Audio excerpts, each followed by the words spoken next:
欢迎来到热点新闻频道，请订阅并关注以获取最新资讯。丁禹锡摘纸片惊动全网，我们在审判善意，还是审判自己？红毯上星光璀璨，所有人的目光都聚焦在明星们的华服与笑容上。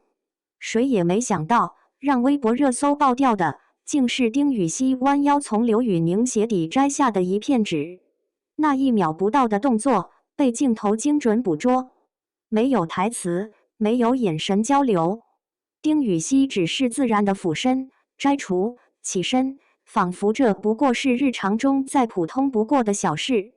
可就是这个瞬间，在互联网上掀起了一场关于善意边界的激烈论战。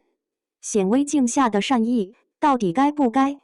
事件发酵后，网友们开启了考古模式，这才发现丁禹锡那晚的暖心举动远不止这一件，隔空搀扶险些摔倒的孟子义，为离席的鞠婧祎叠好披肩，帮陈都灵保管手机，甚至摘除送走头发上的彩带碎片，一连串动作行云流水，完全不像刻意设计的剧本。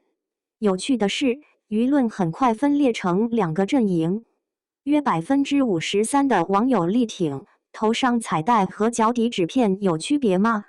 都是该被清理的东西。如果连这种举手之劳都要被审判，那社会还有温度吗？他们翻出了丁禹锡过往的黑历史。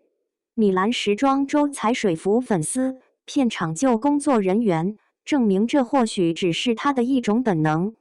而另外46%的声音则显得谨慎，提醒一句是不是更得体？明星当众弯腰摘鞋底纸片，会不会有点掉价？这些质疑背后，藏着对身份与行为是否匹配的焦虑。我们到底在争论什么？这场辩论的有趣之处在于，表面上是评价一个动作是否恰当，实则暴露了公众内心对善意的复杂心态。支持者看到的是一个年轻人打破了明星高高在上的刻板印象。在等级分明的娱乐圈，有人能无视镜头，做出这样平等的举动，本身就带着反叛色彩。他们认为，丁禹锡的不怕被审判，恰恰是对功利社交的一种挑战。而反对者纠结的，其实是这个动作是否符合我对明星的想象。当一件简单的好事被放在放大镜下审视，它突然就承载了太多符号意义。卫生问题、边界感、身份落差，有人说内娱唯一因好人好事被审判的明星。这句话本身就透着荒诞。冷漠时代，善意成了稀缺品。更值得玩味的是，为什么一个自然的帮助动作能引发如此大规模的解构？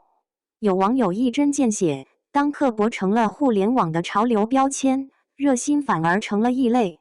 在这个人人自危，生怕多管闲事会惹麻烦的时代，丁禹锡那种看到就做了的逻辑显得格外珍贵，也格外冒险。他的粉丝说，这种行为本身就在筛选同频者，那些认同善意、无需计较得失的人，自然会靠近。这或许解释了为什么事件后，丁禹锡的路人好感度不降反升。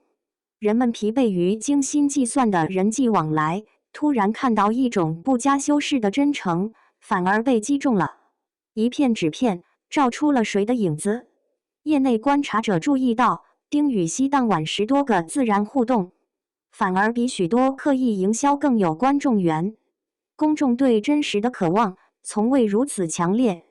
正如一条高赞评论所写，审判丁禹锡的人，其实是在审判自己内心的狭隘。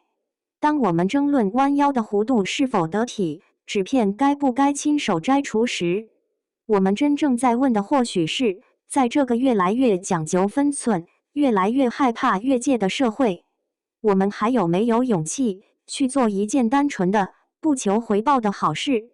那片从刘宇宁鞋底摘下的红色纸片，在镜头下短暂停留，却像一面镜子，照出了这个时代对善意的矛盾心态。我们渴望温暖，却又怀疑温暖的纯度；我们赞美善良，却又为善良设下重重门槛。